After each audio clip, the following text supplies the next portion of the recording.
Hey guys, on today's video we'll be in the Disneyland Resort riding on Hyperspace Mountain in Tomorrowland. If you enjoyed the video, please give it a thumbs up, and if you want to show us your support, please subscribe to our channel. Thanks for watching, and I hope you enjoy the video.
Reminder for all pilots, these missions can feel like a high-speed roller coaster type ride. The 7-7 Squadron will provide support during your survey mission.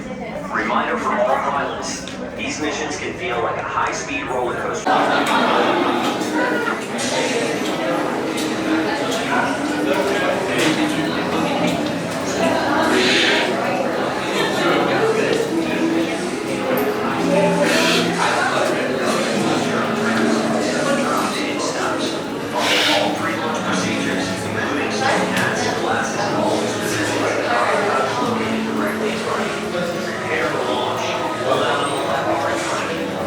Good luck, and may the force be with you.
So I know Space Mountain is a perfect attraction in and all by itself, but when you add the Star Wars theme on top of it to make the Hyperspace Mountain, it's pretty cool. I'm a Star Wars nerd and I'm definitely a Space Mountain nerd, and when you add those two things together, to me it's heaven. So I really enjoy when they do this overlay. I love the classic ride, but I love when they do the Hyperspace Mountain overlay as well. And filming this ride was really a challenge, you know? It's hard filming Space Mountain in that dark environment, so I took my Sony ZV-1 in there with me, and it's a little hard holding a camera like that riding in the front row of a roller coaster, but I'm pretty proud of how the footage came out. I sure hope you guys enjoyed the video. If you did, please give it a thumbs up, and if you want to show us your support, please subscribe to our channel. Bucket Day Adventures is also available on Instagram and TikTok, and please remember to take time out of your day to do something fun to fill your bucket. Thanks for watching, and take care.